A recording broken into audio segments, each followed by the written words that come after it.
علماء کرام تشریف فرمائیں جلدی جلدی. علامہ مفتی حنیف قریشی صاحب سربراہ شباب اسلامی پاکستان، ابو انشاء قاری خلیل الرحمان جاوید صاحب ناظم اعلیٰ مرکزی جماعت اہل حدیث، علامہ شبیر حسن میسمی صاحب چیئرمین زہرا اکیڈمی، سربراہ شیعہ علماء کونسل پاکستان، مولانا فضل سبحان صاحب خطیب و امام جامع مسجد یاسین، پرنسپل جامع تمیمی اور چھیپا صاحب موجود ہیں. آپ سب کو السلام علیکم. بلا توقف آپ چاہیں تو جی السلام علیکم. السلام علیکم. السلام علیکم ڈاکٹر وعلیکم صاحب. السلام. جی فرمائیے. ڈاکٹر صاحب میں اکرم قریشی بات کروں گلستان جوہر سے. جناب. ڈاکٹر صاحب میرا سوال ہے علماء کرام سے کہ یہ جو آج کل ہم لوگ کرنٹائن میں بیٹھے ہوئے ہیں گھر کے اندر، تو ہمیں ایک بہت اچھا موقع قدرت نے دیا ہے. حالانکہ مانتے ہیں ایک وبائی آفت ہے ہمارے اوپر، لیکن ایک اس کے ساتھ ایک موقع یہ ملا ہے کہ ہم اپنے بچوں کے ساتھ، اپنی فیملی کے ساتھ ایک اچھی انڈرسٹینڈنگ کے ساتھ وقت گزاریں، اور جو اسلامی تعلیمات کے تحت ان کو کچھ باتیں جو ہم بتا نہیں پاتے تھے یا ان کو سکھلا نہیں سکتے تھے، تو وہ ہمیں اچھا موقع مل گیا ہے کہ ہم ان کو اچھی طریقے سے وہ بتائیں اور کر کے بھی دکھائیں.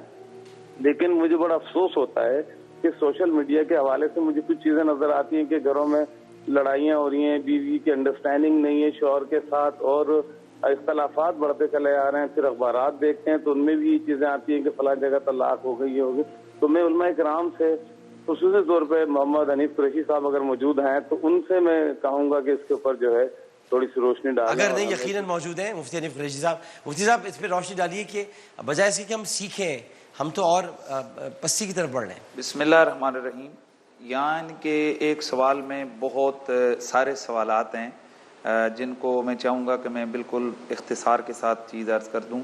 پہلی بات یہ انہوں نے کہی ہے کہ ایک والد کی ذمہ داری ہے کہ وہ اپنی اولاد کی تربیت کرے.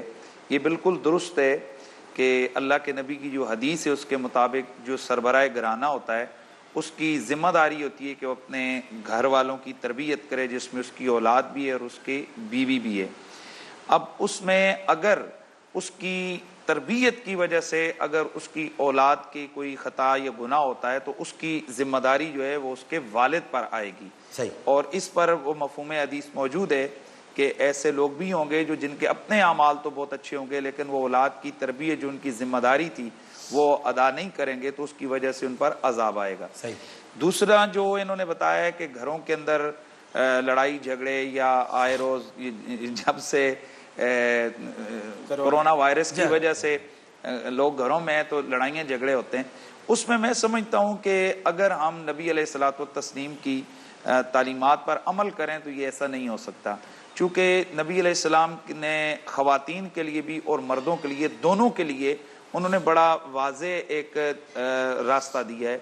جو گھروں میں خواتین ہیں وہ جو کام کاج کرتی ہیں ان کو اپنا برڈن یا بوجھ نہیں سمجھنا چاہیے، بلکہ بعض روایات کا مفہوم ہے کہ جو خواتین اپنے گھر میں کام کاج کرتی ہیں ان کو اتنا ثواب ملتا ہے جتنا میدان جہاد میں مجاہد کو ثواب ملتا ہے. تو اگر ایک عورت اس کو اس نقطہ نظر سے اپنے گھر کے کام کاج کرتی ہے کہ میں اللہ اور اس کے رسول مجھ سے راضی ہوتے ہیں تو میں سمجھتا ہوں کہ گھر کے بہت سارے معاملات اس سے جو ہے نا وہ ٹھیک ہو جائیں گے. اور اگر مرد جو گھروں میں رہ رہے ہیں تو وہ جو ان کو غصہ ہے کہ ان کو کاروبار میں لاس ہو رہا ہے یا ان کو پریشانی ہے لین دین کی، ظاہر ہے اس وقت ساری دنیا بلکہ پاکستان میں اکثریت لوگ جو ہیں وہ پریشان ہیں کاروباری حوالے سے، تو وہ اپنی پریشانی جو ہے نا وہ خواتین پر نہ نکالیں، بلکہ بہترین طریقہ یہ ہے کہ وہ صبر کریں اور جو کچھ ہے وہ اس کو من جانب اللہ سمجھتے ہوئے اللہ تعالیٰ کی طرف سے یہ ایک آزمائش سمجھیں اور اس طریقے سے گھر کے اندر امن اور سکون رہے. بالکل صحیح. میسمی صاحب. بسم اللہ الرحمن الرحیم. اللہ سبحانہ و تعالیٰ نے قرآن مجید میں حکم ارشاد فرمایا ہے کہ یا ایھا الذین آمنوا قوا انفسکم واہلیکم نارا وقودھا الناس والحجارہ. اے ایمان والوں اپنے اور اپنے گھر والوں کو جہنم کی آگ سے بچاؤ جس کا ایندھن انسان اور پتھر ہیں. قرآن مجید کی آیات موجود ہیں، حضور اکرم اور ائمہ معصومین علیہ السلام کی روایات موجود ہیں، لیکن مشکل یہ کہ جس سے ہم توقع کر رہے ہیں کہ وہ تربیت کرے گا وہ تربیت شدہ نہیں ہے. اس کو بزنس کرنا تو سکھایا گیا ہے، اس کو کوئی آفس ورک کرنا تو سکھایا گیا ہے، اس کو کہاں سکھایا گیا کہ بچوں سے کیسے ڈیل کرو، بیوی سے کیسے ڈیل کرو. یا ہماری بیٹی جو وہاں پر بہو بن کر گئی ہوئی ہے اس کو کہاں ماں نے سکھایا ہے کہ شوہر کے ساتھ کس طرح سے رہو، بچوں کے ساتھ کس طرح سے رہو. ہمارے ہاں تربیت کا نظام ہے ہی نہیں.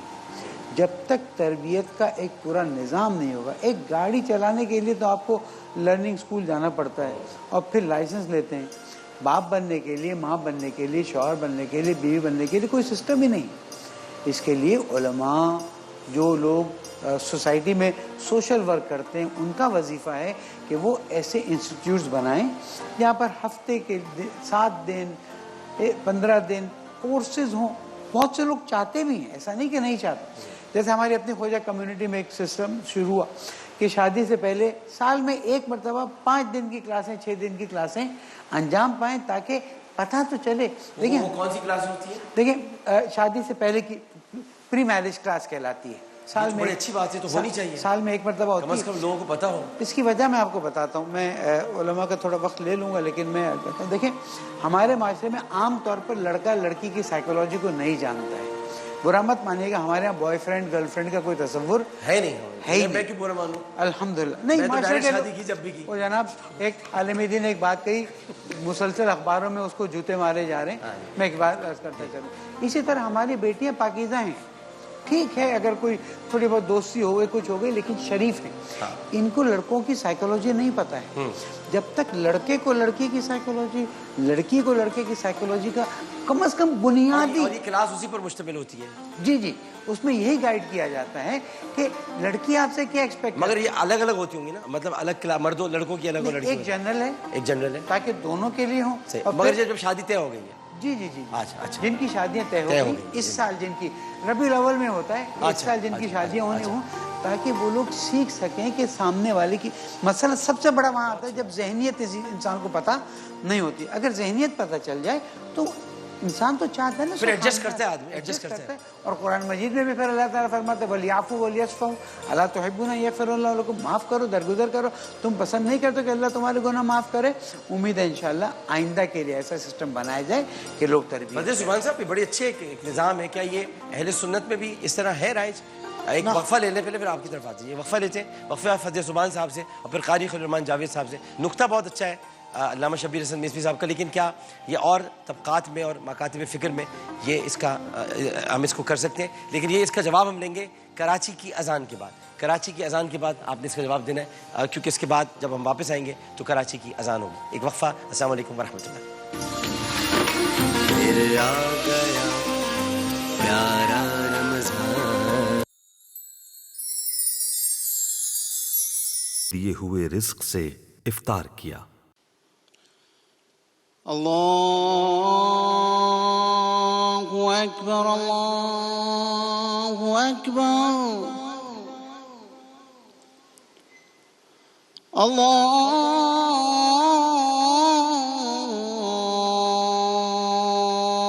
اکبر,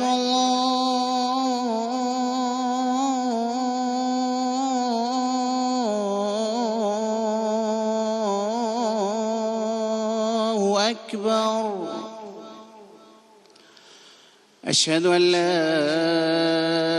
إله إلا الله.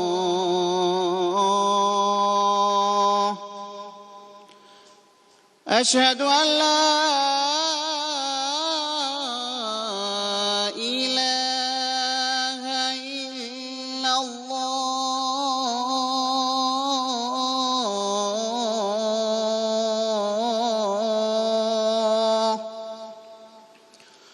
أشهد أن محمدًا رسول الله.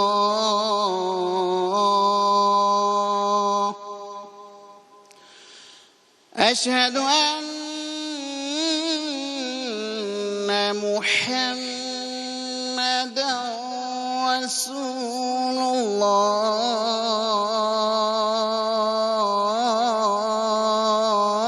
الله. حي على الصلاة.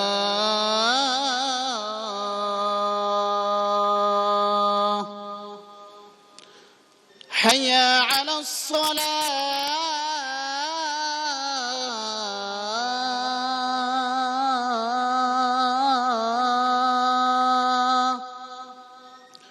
حي على الفلاح.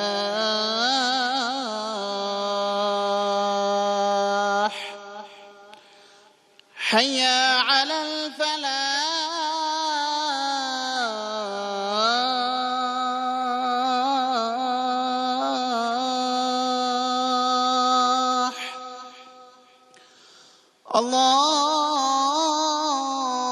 الله أكبر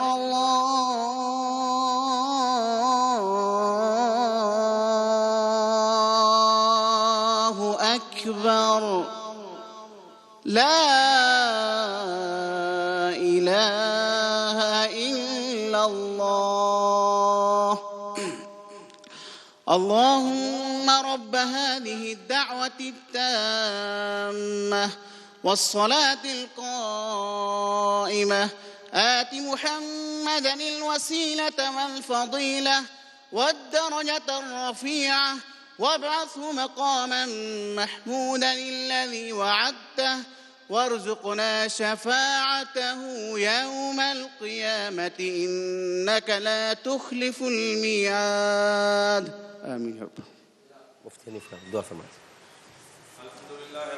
کوئی کمی کوتاہی غلطی ہوئی اس کو معاف فرما، اور یا اللہ کریم ہمارے محترم ڈاکٹر عامر لیاقت حسین صاحب کو دنیا اور آخرت کی بلائیاں نصیب فرما. وصلی اللہ علی حبیبی محمد وآلہ وصحبہ اجمعین برحمتک یا ارحم الراحمین. مفتی فضل ونصلی علی رسولہ الکریم. حدیث پاک میں رسول اللہ صلی اللہ علیہ وسلم کا فرمان ہے کہ انسان اپنی اولاد کو جو سب سے بہترین صدقہ دیتا ہے وہ ادب ہے، تربیت ہے. دیکھیں رسول اللہ صلی اللہ علیہ وسلم نے اور قرآن کریم میں رب العالمین نے حسن معاشرت کے لیے کچھ اصول بتلائے ہیں. سب سے پہلا اصول یہ ہے وَلَا تُصَغِّرْ خَدَّكَ لِلنَّاسِ، کہ کوئی کسی سے ملتے وقت اپنی پیشانی پر شکنے نمودار نہ کرے. وہ شوہر بیوی سے ملے، بیوی شوہر سے ملے، باپ بیٹے سے، بیٹا باپ سے، استاد شاگرد سے، دوست سے، کوئی پڑوسی اپنے پڑوسی سے، تو ملتے ہوئے اس کے چہرے پر بشاشت اور مسکراہٹ ہو. حدیث پاک میں رسول اللہ صلی اللہ علیہ وسلم کا فرمان ہے ان من الصدقہ ان تلقى اخاک بوجہ طلیق وفی روایت بوجہ طلق، کہ یہ بھی بہترین صدقہ ہے کہ تم اپنے بھائی سے ملو مسکراتے چہرے کے ساتھ.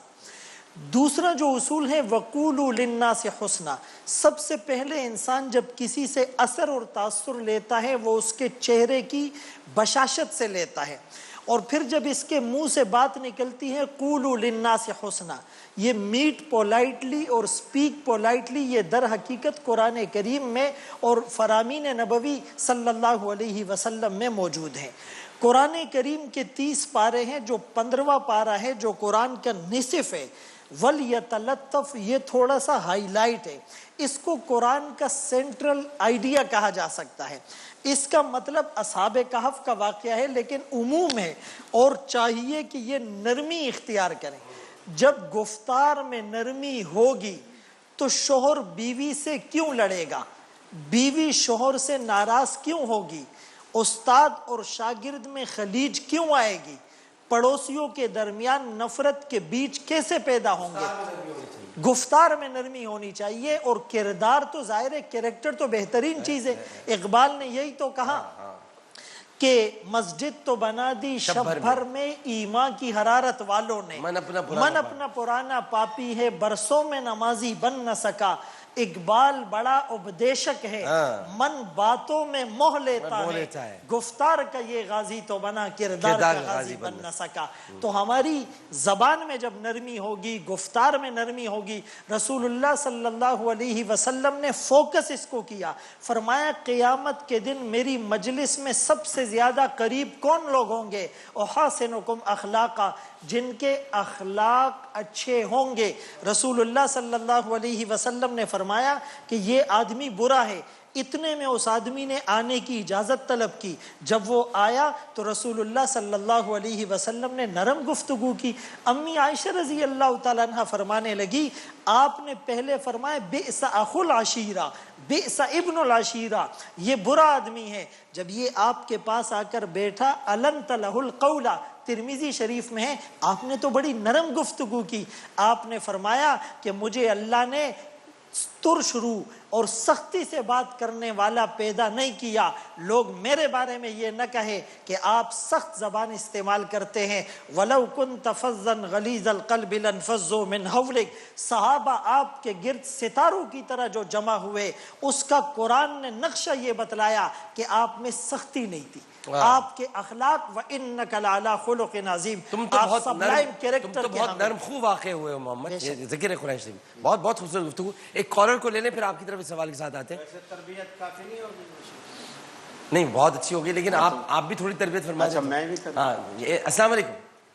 السلام علیکم. وعلیکم السلام. جی فرمائیے. عامر بھائی میرا سوال یہ ہے کہ میں بہت پریشان ہوں، جی بہت زیادہ تکلیف میں ہوں. جی. میری آزمائشیں ختم نہیں ہوتی ہیں. میری کوشش ہوتی ہے کہ میری تہجد بھی نہ چھوٹے، میں نمازیں پڑھتی ہوں، میں نفلی عبادت کرتی ہوں. ایون کہ مجھے رسول پاک صلی اللہ علیہ وسلم کی زیارت ہوئی ہے، اور ایک دفعہ نہیں 2-3 دفعہ. باقی بھی صحابہ اکرام کی اور سب کی زیارتیں ہوتی ہیں، لیکن پھر بھی میری جو بھی چیز، ایون کہ شادی سے پہلے گھر میں حالات ایسے رہے، اب شادی ہوئی تو تھا کہ شاید آزمائشیں اب میری ختم ہوں گی، لیکن وہ مزید آزمائشیں میری شروع ہو گئی ہیں. مجھے بتائیے کہ اللہ میاں میرے پہ کرم کب کریں جی. گے؟ بہتر. میں یہ بھی بتا دوں بڑی خوبصورت کتاب ہے، میں نے ابھی پڑھنی نہیں شروع کی ہے، لیکن جناب مفتی حنیف قریشی صاحب کی لکھی ہوئی ہے، اعلیٰ حضرت فاضل بریلوی اہل بیت نبوت کے حضور. تو ضرور اس کو لیجئے گا. میں ابھی پڑھوں گا انشاءاللہ، 1-2 دن میں ختم کروں گا، پھر آپ کو بتاؤں گا. جی قاری سلمان جاوید صاحب، ایک تو یہ سوال جو ابھی آیا ہے اس کا بھی آپ نے جواب دینا ہے، لیکن پہلے سوال کا پہلے جواب دیجیے گا. ماشاءاللہ بہت اچھی گفتگو ہوئی ڈاکٹر صاحب، تربیت کے حوالے سے بھی. اس میں ایک پہلو یہ رہتا ہے کہ اس کا آخری سوال یہ تھا کہ میں یہ دیکھتا ہوں کہ جب گھر میں ہمیں بچوں کے ساتھ بیٹھنے کا موقع تو مل رہا ہے، لیکن گھر میں بیٹھنے سے جھگڑے فساد بھی ہو رہے ہیں. اس پر شاید کسی نے گفتگو نہیں کی. یہ پہلو تھا، یہ عمدن میرے لیے چھوڑ دیا. تو اصل چیز صاحب اس کا جواب دیجیے. ٹھیک، جزاک اللہ. جی. تو اس میں اصل چیز یہ ہے ڈاکٹر صاحب کہ اگر گھر میں فارغ بیٹھیں گے نا کہ کام کوئی نہیں ہے، پھر آدمی کہتا ہے چلو لاڑی لو. فارغ جو بیٹھے تو کام ہی کوئی نہیں، تو وہ سچی بات ہے. اگر کوئی نہیں، میں ابھی وہی کہنے والا تھا. ماشاءاللہ ڈاکٹر صاحب خود بھی مصروف رہتے ہیں اور گھر والوں کو بھی مصروف رکھتے ہیں اور اتنی محبت سے رہتے ہیں. یہ مثال ہے. مصروف رکھو خود کو، جھگڑے کے لیے وقت ہی نہ بچے. ورنہ آپ صحیح کہہ رہے ہیں، خالی بات دماغ شیطان کا ہو جاتا ہے، لڑ لو چلو. پھر آدمی اب نماز میں بھی اب شریعت نے دعائیں بتلائی ہیں، اب انسان پڑھتا رہے تو مصروف رہتا ہے. اگر کبھی ایسا ہو بھی وہ سوچے یار ابھی تو امام لمبی قرات کرے، میں نے تو پڑھ لیا ہے، اب وہ چپ کر کے کھڑا ہو جائے گا نا، اس کو فوراً خیالات جو ہیں وہ اس کو گھیر لیں گے. وہ خیالات کا مرکز ہوتا ہے. جیسے مصروفیت ختم ہوئی، شیطان کو اپنا موقع مل جاتا ہے کام کرنے کا. اور کسی گھر کے اندر شیطان کے لیے سب سے اہم کام اور ابلیس کو سب سے زیادہ پسند ہی یہی ہے کہ کسی مسلمان کے گھر کے اندر جائے اور 2 مسلمان میاں بیوی کے درمیان تنازع پیدا کرا دے. اور یہ ابلیس کے ہرکاروں کا سب سے کامیاب ہرکار ہے، وہ جو کہتے ہیں کہ میں اس سے خوش ہوا جس نے یہ کام کر دیا. جی بالکل، اس کی پیٹھ تھپی اور کہا شاباش، کام تو بس تو نے کیا ہے. تو گھر میں رہے اچھی بات ہے، لیکن خود کو مصروف رکھے. ٹھیک. اچھا دوسرے سوال کا جواب بھی دے دیں. آپ نے دوسرا بھلوا ہی دیا. پہلا وہ یہ تھا کہ وہ خارج کہہ رہی ہیں کہ مجھے کئی مرتبہ رسول کریم صلی اللہ علیہ وسلم کی زیارت بھی ہوئی ہے، صحابہ کی بھی ہوئی ہے، لیکن میری پریشانیاں ختم نہیں ہوتی، گھر میں پریشانیاں بہت. ڈاکٹر صاحب ان کے پہلے نقطے کو ذرا میں عرض کرتا ہوں. وہ کون مرد ہے جو گھر میں فارغ بیٹھا ہو جس کے پاس موبائل نہیں اور واٹس ایپ نہیں ہے؟ یہ بتائیے ذرا. ہاں یہ دیکھیے واٹس ایپ اور موبائل کی وجہ، یہی تو اصل لڑائی کا سبب ہے. لیجیے کیوں؟ اسے ہمیں سمجھائیں. اس لیے کہ موبائل کو جو ہے مثلا میں اس میں موبائل اٹھا کے بیٹھے ہیں، اب ادھر جو بھی کبھی ادھر بیٹھے کبھی ادھر بیٹھے، کبھی توجہ ہی نہیں ہے، توجہ ساری موبائل کی طرف.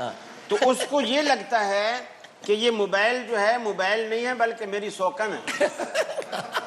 تو وہ جھگڑا اس لیے پیدا ہوتا ہے. صحیح ہے، صحیح بات. یہ انہوں نے صحیح، اصل میں خود تو کہہ نہیں سکتے تھے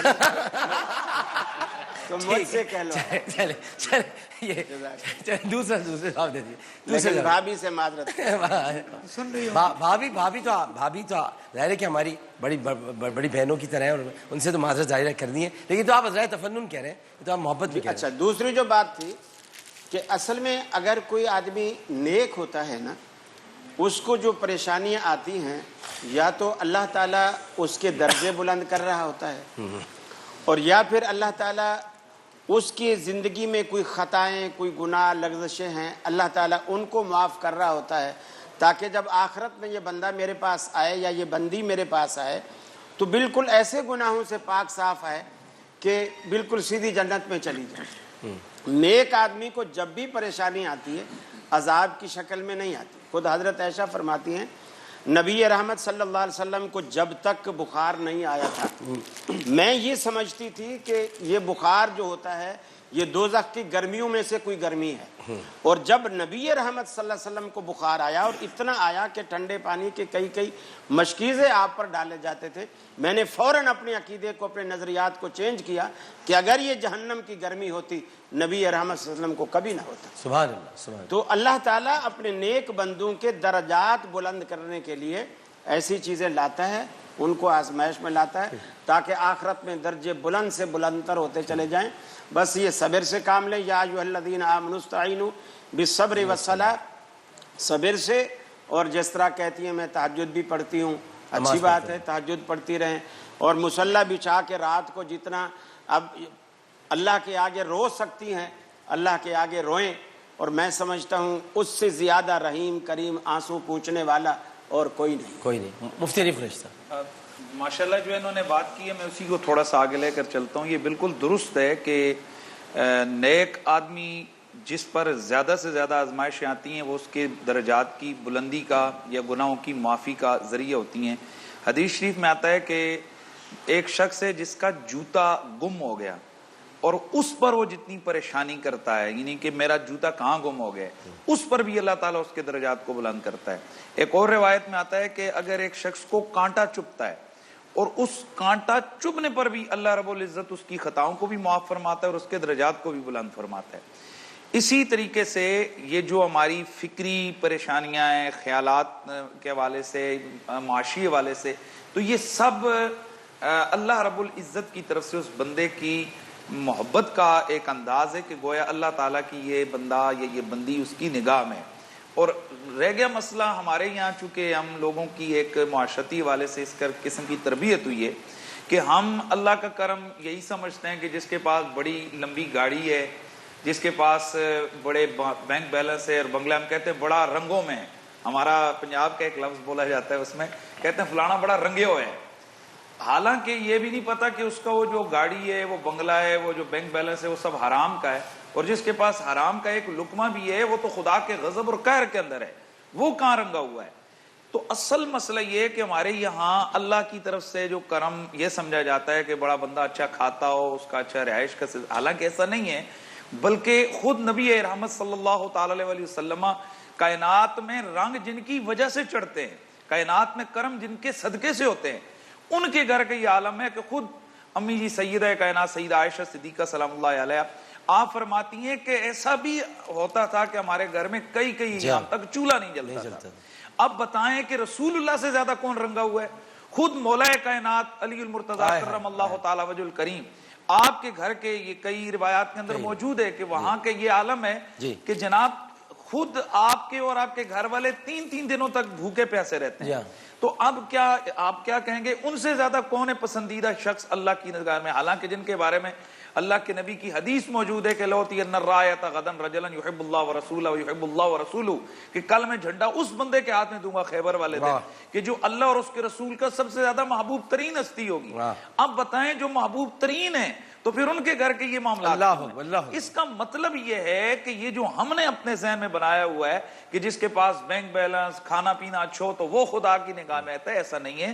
یہ جو رزق کا معاملہ ہے یہ ہمارا یہ نظریہ اور عقیدہ ہونا چاہیے کہ جس کے نصیب میں رزق ہے واللہ یرزق من یشاء بغیر حساب، اللہ رب العزت جسے چاہتا ہے اسے بغیر حساب کے رزق عطا فرماتا ہے، یہ اس کی چناؤ ہے، اس میں یہ اچھا ہونا یا وہ یہ وہ نہیں ہے۔ تو میری بہن جس کو بالخصوص میں تو اللہ ان پر کرم کرے جو فرما رہی ہیں کہ مجھے نبی رحمت صلی اللہ علیہ وسلم کی زیارت کئی مرتبہ، تو یہ تو بہت بڑی سعادت کی بات ہے۔ تو اس کا مطلب ہے کہ اس کے بعد ان کو تو یہ کہنا ہی نہیں چاہیے کہ پتہ نہیں وہ کس پریشانی میں۔ میزبی صاحب میں سمجھتا ہوں کہ علماء نے بڑی خوبصورت گفتگو کی ہے. صرف یہ خاتون اپنے اطراف کی اپنے لیول کی خواتین کو دیکھے کہ وہ ان سے زیادہ کتنی تکلیف میں ہیں, ان کی پریشانی کتنی زیادہ ہیں. ہو سکتا ہے اس سے ان کو صبر آئے اور احساس ہو کہ نہیں میرے پاس نعمتیں بہت زیادہ ہیں, میں صرف نیگیٹو سائڈ کو دیکھ رہا ہوں اس وجہ سے. اس لیے بہت زیادہ ضروری ہے کہ اپنی نعمتوں کو گنیں اور اس کے بعد کمپیئر کریں کہ جو تکلیفیں مشکلات ہیں وہ نعمت کے مقابلے میں کم ہیں یا زیادہ ہیں, تاکہ شکر زیادہ ہو. وَلَئِن شَكَرْتُمْ لَأَزِيدَنَّكُمْ, تم شکر کرو کہ نعمت زیادہ ہوتی جائے گی. عام طور پر احساس کیا جاتا ہے, جب احساس دلایا جاتا ہے کہ جناب اس طرح سے نہیں ہے, آپ سمجھ رہے ہیں, تو پھر ایسی صورت میں انسان کو احساس ہو جاتا ہے کہ میں غلط سمجھ رہی ہوں. فضل زمان سے دیکھیے بہن کے سوال میں اور اس سے پہلے بھی جو بات آئی کہ گھروں میں جھگڑے بھی ہوتے ہیں, ناچاکیاں ہوتی ہیں, تو قرآن کریم کا ایک حکم ہے اور رسولوں کو خطاب کیا گیا, یا ایھا الرسل کلوا من الطیبات واعملوا صالحا, اے رسولو پاک حلال مال کھاؤ اور نیک عمل کرو. مفسرین نے یہ نقطہ لکھا کہ کھانے کا نیک عمل کے ساتھ کیا جوڑ, فرمایا نیک عمل کی توفیق تب ملے گی جب کھانا پینا حلال کا ہوگا. گھروں میں جھگڑے ناچاکیوں کی ایک بہت بڑی وجہ کہ ہم اپنی اولادوں کو مکمل حلال نہیں کھلا رہے ہوتے, کہیں نہ کہیں اس میں حرام کی آمیزش ہوتی ہے. رسول اللہ صلی اللہ علیہ وسلم کا فرمان ہے, ایک آدمی دور دراز سے سفر کر کے آتا ہے, یطیل السفر, سفر بھی لمبا کیا, اشعثا بال بھی پراگندہ ہے, اغبر پاؤں بھی غبار آلود ہے, اور بڑی الہا وزاری لجاجت کے ساتھ یا ربی کی صدا لگا رہا ہے.